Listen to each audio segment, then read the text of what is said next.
अयोध्या एक बहुत पुरानी सिटी है। यह भगवान राम का बर्थ प्लेस है। यह सिटी टेम्पल्स से भरी हुई है।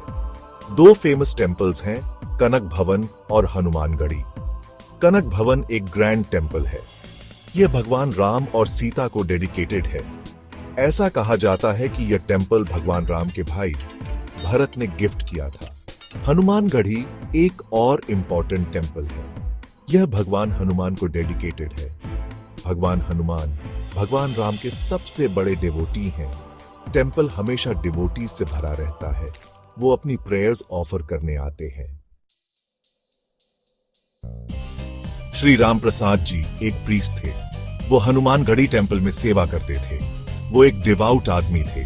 वो अपनी सिंप्लिसिटी और काइंडनेस के लिए जाने जाते थे। हर दिन श्री राम प्रसाद जी डॉन से पहले उठ जाते थे।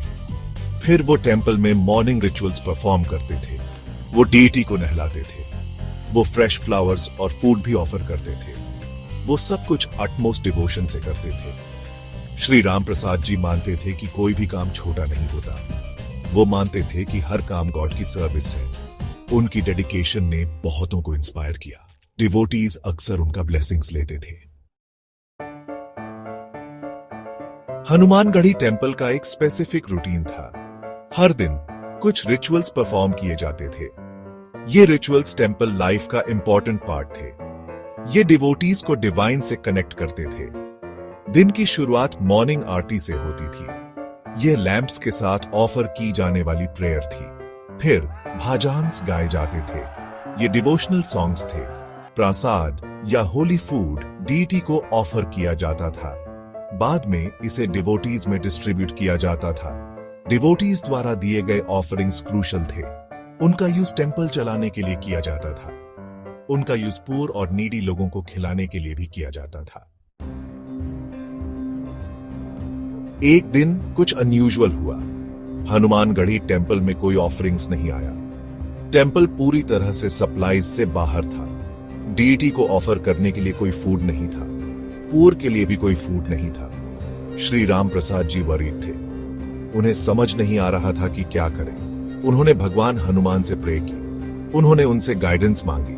उन्हें पलटू बनिया नाम का एक वेल्थी मर्चेंट याद आया। उन्होंने डिसाइडेड किया कि वो जाकर उनसे हेल्प मांगेंगे। पलटू बनिया अपने वेल्थ के लिए जाने जाते थे, लेकिन वो अपनी जेनरोसिटी के लिए नहीं जाने जाते थे। वो अक्सर दूसरों की हेल्प करने में हेजिटेट करते थे। श्री राम प्रसाद जी को उम्मीद थी कि पलटू बनिया उन्हें रिफ्यूज नहीं करेंगे। श्री राम प्रसाद जी पलटू बनिया के घर पहुंचे। वो डोर नॉक करने ही वाले थे। सडनली डोर खुल गया।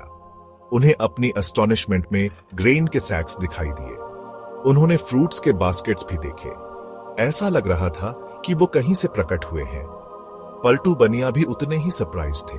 उन्हें पता नहीं था कि वो वहां कैसे आए। उसी मोमेंट एक डिवाइन वॉइस गूंजी। उसने कहा, ये मेरे टेम्पल के लिए है। श्री राम प्रसाद जी और पलटू बनिया दोनों स्टंट थे। उन्हें रियलाइज्ड हुआ कि यह एक मिरेकल था। भगवान हनुमान ने खुद इंटरवीन किया था।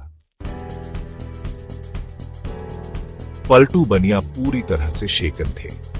उन्होंने पहले कभी ऐसा एक्सपीरियंस नहीं किया था। उन्हें डिवोशन और जेनरोसिटी का ट्रू मीनिंग रियलाइज्ड हुआ। वो श्री राम प्रसाद जी के पैरों पर गिर पड़े। उन्होंने कहा, मेरी इग्नोरेंस को माफ करें महाराज जी। मैं अपने वेल्थ से अंधा हो गया था। मुझे गिविंग का इंपॉर्टेंस समझ नहीं आया। उस दिन से पलटू बनिया एक चेंज्ड मैन बन गए। वो भगवान हनुमान के डिवाउट फॉलोअर बन गए। उन्होंने टेम्पल में जेनरसली डोनेट करना स्टार्ट कर दिया। उन्होंने पुअर और नीडी लोगों की भी हेल्प की। उन्हें रियलाइज्ड हुआ कि ट्रू हैप्पीनेस दूसरों की सेवा करने में है। पलटू बनिया के घर पर डिवाइन इंटरवेंशन एक लेजेंड बन गया। इसे अयोध्या के लोगों द्वारा बार बार सुनाया गया। इस इंसिडेंट ने डिवोटीज के फेथ को स्ट्रेंथन किया। इसने उन्हें दिखाया कि गॉड हमेशा उनके साथ है। वो उनकी टाइम ऑफ नीड में उनकी हेल्प करेंगे। इसने उन्हें फेथ और सरेंडर का इंपॉर्टेंस भी सिखाया। जब हम गॉड के सामने सरेंडर करते हैं तो वो सब कुछ का ध्यान रखते हैं। पलटू बनिया की स्टोरी एक रिमाइंडर है कि कोई भी ट्रांसफॉर्म हो सकता है। बस एक ओपन हार्ट और चेंज करने की विलिंगनेस चाहिए। जब हम खुद को डिवाइन से टच होने देते हैं तो मिरेकल्स होते हैं।